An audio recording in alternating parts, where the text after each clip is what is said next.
மிருகசீரிஷ நட்சத்திரத்தை பொறுத்த வரைக்கும் வேகம், துடிப்பு இருக்கும். எதை செஞ்சாலும் காரியத்துல கண்ணா இருப்பாங்க. கரெக்ட்டா பெர்ஃபெக்ட்டா இருக்கக்கூடிய ஆளா இருப்பாங்க. இப்ப அந்த பெர்ஃபெக்ஷன்ஸ் கூட இருக்கவங்களுக்கும் இருக்கணுமா இல்லையா? அந்த மாரி லேசியா இருந்தா அப்படின்னா, அவங்களோட நட்பெல்லாம் வந்து ஒரு கம்மி பண்ணிக்கக்கூடிய ஒரு சூழ்நிலைகள் வந்து பார்த்தீங்க அப்படின்னா, மிருகசீரிஷ நட்சத்திரத்துக்கு பெருசா வந்து அந்த மாரியான ஒரு பயணங்கள் அப்படிங்கிறது அமையறது கஷ்டம். பொதுவா எல்லாருக்காகவும் டெடிகேட்டடா மோஸ்ட் ஆஃப் வந்து எல்லாத்துக்காகவும் டெடிகேட்டடா எல்லாருக்கும் செஞ்சு குடுத்துட்டு, அந்த கெட்டவங்கன்னு பேர் வாங்குறது எவ்வளோ பெரிய கஷ்டம் இல்லையா?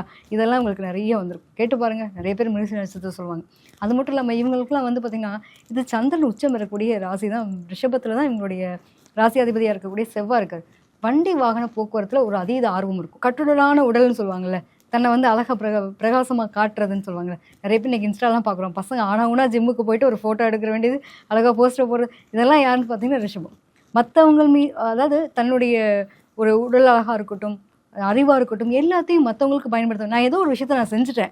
அது என்னோடய மட்டும் நான் பூட்டி வச்சுக்கிறது கிடையாது. என்னால எனக்கு எனக்கு தெரிஞ்ச விஷயத்த நான் பல பேருக்கு கொண்டு போய் சேர்க்கிறேன். அப்படிங்கிற நிலை இருக்கும்.